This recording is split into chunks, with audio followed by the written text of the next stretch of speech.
تبط بأخبار تظلم من بعض المترشحين لإحدى المسابقات المنظمة لصالح جامعة مغشوط. وكيف تعرف السبب به اللي ينقال له أي معركة أو مسابقة بها خاسرون وبها فائزون. دور الدولة هو اللي قالوا إعلاء قيم العدل والشفافية فيها. بالنسبة لحد ما يكسبها عنده عتبات إدارية وقضائية يتوجه شورهم، ودولة إجبار الدولة سند له في إحقاق الحق. اس وصلوا وسوى فوز والله ما هو المهم بعد الله تحسم ويك الجهاد. وعندنا نماذج حاليه هي خير مثال على ذلك.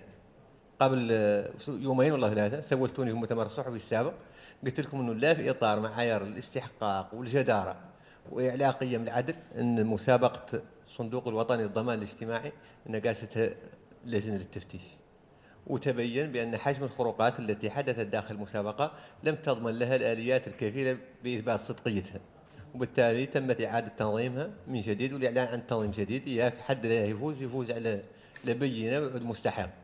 جاءت نقطة ثانية دور سمعتم اللي لجنة مرتبطة لجنة التحقيق أيضا شورى سندوه.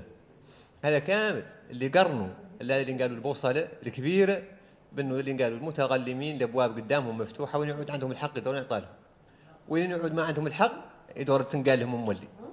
وهذا ساير في النهج اللي وفي التوجيه الاول اللي اعطى صاحب فخامه رئيس الجمهوريه السيد محمد الشيخ القزواني خلال الاجتماع الاول مجلس الوزراء. كان اللي قالوا تقريب الاداره واعلاء قيم الجداره والاستحقاق. تقريب الاداره اكبر فساد قد يخلق ما هو الا الفساد المالي، الفساد في تسيير الموارد البشريه الموضوعه تحت التصرف. يسال حد قد يقول هي اللي جاءها اخبارها من مسابقه به اللي جاءه ذاك التدبير المالي والمترتب عليه اجراءات ماليه قد تتدخل فيه في اي لحظه.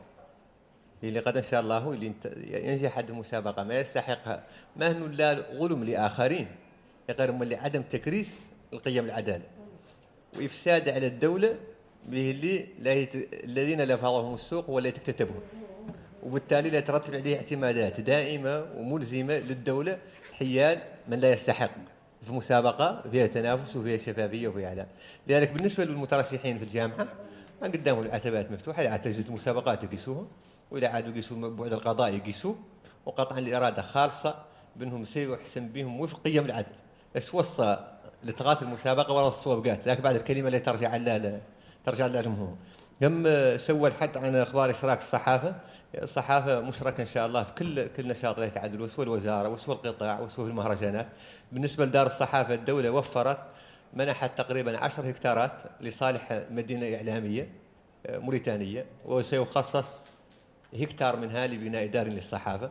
وأعتقد بأنه قريبا سيتم الإعلان عن البدء الفعلي لتنفيذ دار الصحافة اللي كانت حلم قديم ولوشي ما هو نفذ. السؤال أه؟ لا أنت قاعد سؤالك هو الأول. سؤال سولت عن أحد العمال التونسيين العاملين بأحد المصارف. ما عندي سؤال جيد والله. بالنسبه سويت عنه اخبار الجنسيه كيف تعرف عندها لك صفتين تعود جنسيه اصليه ولا جنسيه مكتسبه. وعاده الجنسيه المكتسبه تنعطى لعده اعتبارات: اعراب الفرد عن نيته وطلبه في الحصول على الجنسيه المكتسبه. وعاده الدول تقبلها اما لتميز، اما لدعم لقضيه ما، سواء كان رياضي او دعم لقضيه نبيله كان فلسطيني. يقال بعد الاكيد انها اعاده خلق تفصيل هذيك لا تعود الا حق طبيعي جدا عرب صاحبه عن الاراده وتوفرت فيه الشروط اللي مطلوبه في اكتساب الجنسيه المكتسبه الموريتان. بالنسبه اخبار اسبانيا تربطنا بها علاقات وطيده جدا، وبالتالي اي شيء من شانه انه قد يعود يشكل تقاعس في حجم العلاقات بيننا ما فهم مؤشرات له. سمعت تداولت بعض وسائل الاعلام ولحد الان دون وجود تصريح رسمي بذلك من طرف الاسبان اتصور ان حدث ان يكون جزء من الاحتياطات المتخذه حيال الهجره. بمعنى هم الفيزا اللي فارضينها للعابرين، وعاده يعودوا عابرين قايسين اوساط قايسين امريكا، وبالتالي فيزا مفروض على الناس اللي في المطار، وكانت الناس تستغلها دائما انها ما تفرض ذاك وتقيس. ان كان الحدث قد وقع رسميا ما يقد ادراجه يتم يكون في زنق طلب، وبالتالي طبيعه العلاقات اللي بيننا احنا واسبانيا واللي دور تعود مؤشراتها بانت سابقا، قالوا أمال لا تظهر خلال الزيارات المقبله اللي يقوم بها المسؤولين الاسبان الى موريتانيا، ان العلاقات تتوطد دائما ومخرجاتها دور تنعكس مولي على طبيعه مواطني البلدين في تعاملهم المشترك.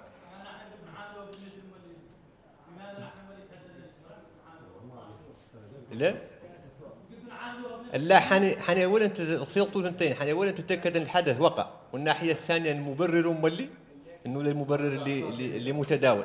يا قلت لك المبدا العام ان جميع المؤشرات العلاقات مع اسبانيا مؤشرات مبشره، وانها ما لا يعدل فيها يكون ذاك اللي يربط ويسهل ياسر من التسهيلات المقدمه لصالح مواطني البلدين. شكرا جزيلا.